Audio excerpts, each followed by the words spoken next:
That year she was 21 years old, a lecturer at the Alexandria Museum, focusing on mathematics and philosophy, and occasionally teaching astronomy as well. After her handkerchief fell, she stepped barefoot onto the ground and discussed the long-dominant geocentric theory with her students, using it to tell them that there must be a shadow of truth in their hearts. Otherwise their inner universe would fall into chaos. Yet some students paid no attention to the lesson and instead focused on her face. One of them was her slave Davis, and the other was the noble youth Orestes. As soon as class ended, Orestes confessed his feelings to her, and Davis happened to witness the scene, but he did not take either young man seriously and even complained about it to his father. A cold joke made his father laugh, but Davis still felt uneasy inside, because if his mistress did not love a nobleman, she certainly would not love a lowly slave like him. The mistress was named Hypatia, and her eyes held only science. After class she still worked late with her father, annotating profound books and striving to let knowledge enter students' minds in a simpler way. Even while bathing she was deep in thought, her soul often seeming to drift away. After the bath, Davis dressed her, and those were the eyes of a grown man, yet she noticed nothing at all. Davis realized that in her heart he might not even count as a man, while beyond the world of reason everything had already been turned upside down. The city square had always been a gathering place for scholars, where they taught and guided students. That day, the arrival of Ammonius changed everything. He began to wildly seize influence among the common people, spreading the story of God to every civilian. The struggle between polytheism and monotheism had long been unresolved, and he fiercely condemned the nobles who worshipped many gods for their decadent lives. Coupled with his promise of a future of freedom and equality, he stirred huge waves in the hearts of slaves and commoners alike. At this moment a noble stepped forward to question him, and he crossed a sea of fire unharmed, proclaiming himself a miracle. He even shoved the noble toward the flames, nearly costing him his life. Hypatia's father witnessed this and, upon returning home, searched out a cross, declaring that he would not allow villains in the household and would severely punish anyone who had such an object. A maid was about to confess,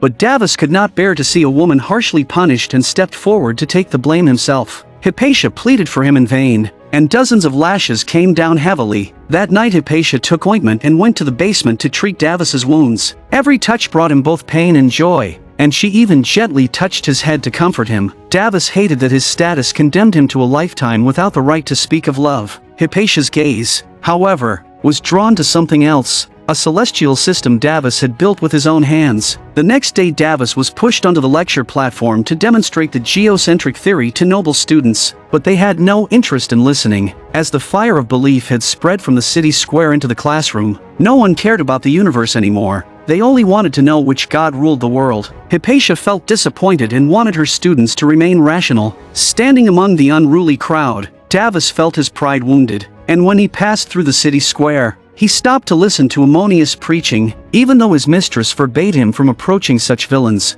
he still wanted to know whether an age of equality would truly arrive. Ammonius treated him like a lamb to be converted and led him into the church. He saw brothers and sisters helping one another, and the bishop preached that everyone deserved mercy, making the era he longed for seem no longer like a dream. More importantly, he was no longer beneath others, and when he distributed bread to the poor, he became a savior in their eyes. His steps grew lighter, and for the first time he felt he had betrayed Hypatia. On the other side, Orestes still refused to give up, and when Hypatia told him to redirect his feelings toward the muse of music, he believed that mastering instruments could earn her love. So in the noble theater, he played a flute as a public confession, then offered the instrument as a token of devotion. Hypatia could not bear to humiliate him in public and could only accept reluctantly. As a result, Davis, barred outside as a slave, could only watch as the secret buried deep in his heart was proclaimed openly before everyone. Desire overwhelmed his reason, and that night he climbed onto the rooftop and made his first request to God.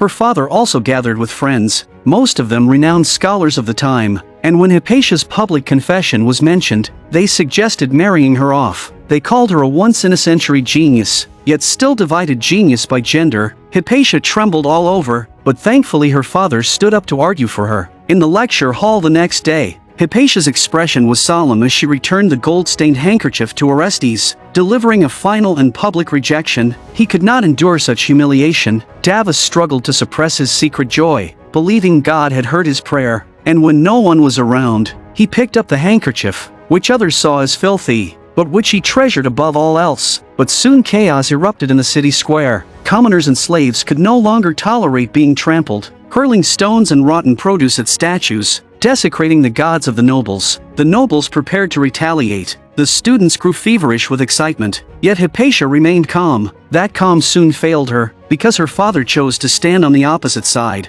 and war had become inevitable. She forbade her students from joining the fighting, but none of them listened. Every young person insisted that their own belief was the true God and all others false, and that faith demanded battle. The young slave Davus could not resist heading toward the battlefield, but she stopped him, though unwilling. Davus returned to the woman he loved. On the battlefield, the hardest thing to hold onto was not the enemy but reason. Ice burned red with rage, and anyone caught was hacked down until everything spun out of control. Hypatia's father stood frozen, unable to understand how faith meant to heal the soul had turned into bloodshed, until his slave gave him the answer. The slave raised a club and struck him, venting years of resentment from bondage, revealing that this was a war between slaves and nobles, disguised in the names of gods. Slaves and commoners surged in from all directions, quickly charging toward the Alexandrian Museum. Knowing they could not resist, the noble youths closed the doors and waited for the prefect to resolve the situation. Inside the museum, unrest also spread, as the student Synesius was a monotheist, and sensing danger, Hypatia immediately stood in front of him, only to be scorned for being a woman. Orestes, who had admired her for a long time, stepped forward at that critical moment, brandishing a blade and forbidding anyone from harming her. Only then did she feel a slight sense of relief, believing that not everyone had completely lost their minds. That night, fearing something might happen to Davus, she asked him to sleep beside her. Synesius, still determined to pursue his faith, planned to climb the wall and escape, and before leaving, he could not help but pray for Hypatia. She was his mentor, his sister, and the person he would protect for life. After everyone had left, Davus finally relaxed, his hands slowly reaching out until it touched the top of Hypatia's foot, completing the most perfect moment of his life. The conflict continued, and after the worldview of the wise collapsed, her father spent each day in repentance. He no longer sought answers in faith, but instead spoke only of his hopes for Hypatia. From that point on, freedom became Hypatia's curse. She ordered the candles extinguished and led her students to gaze into the cosmos, still doubting the geocentric theory and sensing that the universe followed a more perfect law. An old man mentioned that he had once read about heliocentrism in ancient texts, but accepting that Earth was not the center of the universe was difficult, because it required first acknowledging one's own insignificance. Thus heliocentrism was dismissed as absurd, and the books were later burned. That night everyone shared their views, and even Davus spoke his thoughts, with no distinction between slave and noble, no matter the turmoil outside. Beside Hypatia only truth endured. That day the prefect's judgment finally arrived, but it turned out to be a hollow compromise. Both sides were told to tolerate each other, while the nobles were ordered to open the museum and allow its collections to be handled at will. The Roman Empire was clearly in decline. Sensing danger, Hypatia swiftly mobilized her students to move the most important texts. As expected, when the troops saw the rising fury, they abandoned their posts and withdrew without resistance. The doors of the museum were soon breached, and the noble's last veil of dignity was torn away. Davus begged Hypatia to leave, but the more she cared for this knowledge, the harsher her words became. Why are slaves never around when needed? Move your feet, move! Idiot! Davus finally awakened to the truth that as long as slavery endured, Hypatia would never truly see him. Lost and drifting with the fleeing crowd, he saw carts filled with weapons and finally made his choice, grabbing a long blade and preparing to stay behind for the one he loved. Davis, no, please don't do this. Come on! Davis! Davis, no! Come on! He moved forward with the resolve to die, yet when the commoners rushed toward him, they treated the little slave as one of their own. For the first time, he clearly saw where he belonged, turned around, and joined the force determined to change history. Fanatics stormed into the museum, burning and looting, venting the humiliation and resentment they had endured for years. They toppled the statues long worshipped by the nobles, and the Roman Empire entered its twilight of the gods. As the crowd reached a fever pitch, Davus heard the call, and in that moment, Satan and God were separated by only a thin line. Davus did not resist and became part of history. The long blade shattered marble statues, and all traces of civilization were destroyed. He raised the severed arm of a god and basked in the cheers of thousands. In this war, the one most deeply wounded was not the nobility, but the museum known as the home of the Muses. Moist sea winds once escorted ships into Alexandria, delivering the civilization of all humanity to be stored in this treasury that had endured for centuries. Archimedes once sought to move the earth here, Ptolemy once gazed at the stars here, yet all advanced thought was reduced to ashes, and the tiny step toward the universe made by countless sages over lifetimes was completely burned away in the city square. A square used for discussion gives birth to brilliant new ideas, but a square used for fire gives birth to a mindless mob. As the flames burned into the night,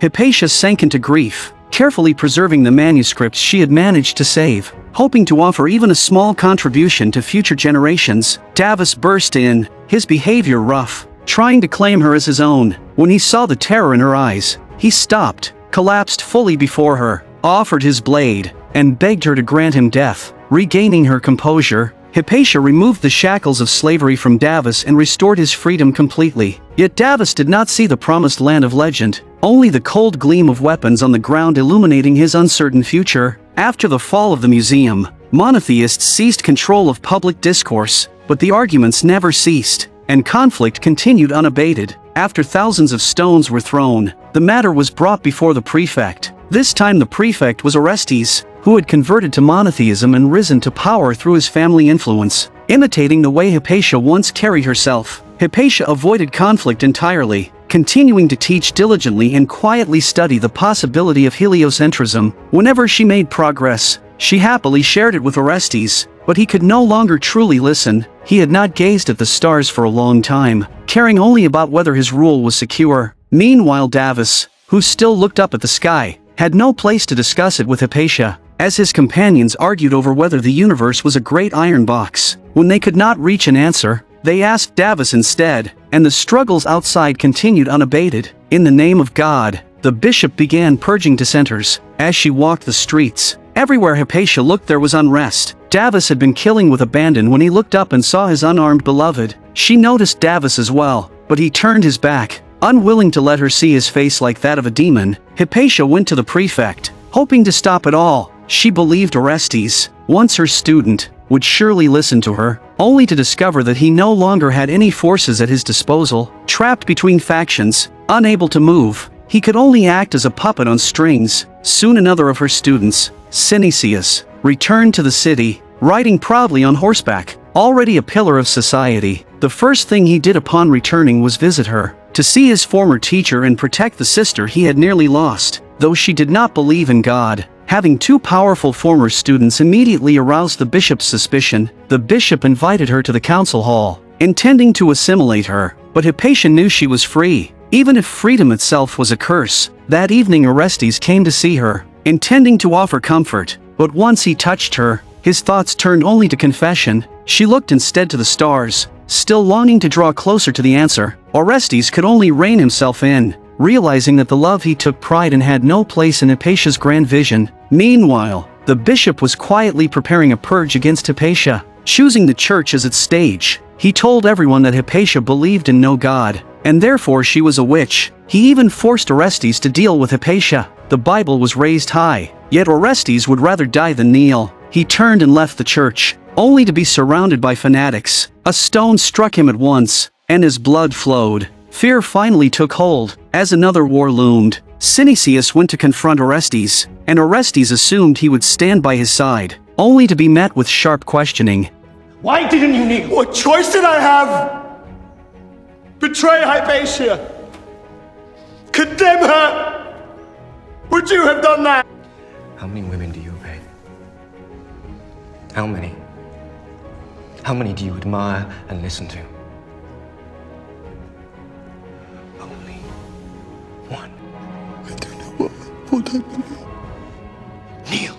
Synesius chose faith, Orestes chose submission, and in the end the only one cast aside was Hypatia. Yet Hypatia cared only for the paths of the heavens, realizing that her predecessors had always used circles as reference. But what if the orbits were not so perfect? Once an elliptical orbit appeared, countless phenomena suddenly made sense, truth slowly emerged, and heliocentrism would become the next direction of study. Her eyes held only the stars as she waited on the rooftop for the first ray of sunrise, the only truth that could make her kneel and send a tremor through her soul. She wanted to share this discovery with Orestes, but Orestes urged her to convert, inviting her to accept baptism before the crowd. Hypatia refused, for compromise was impossible. No matter how Orestes and Synesius tried to persuade her, she remained unwavering. Synesius, you don't question what you believe. You cannot. I must.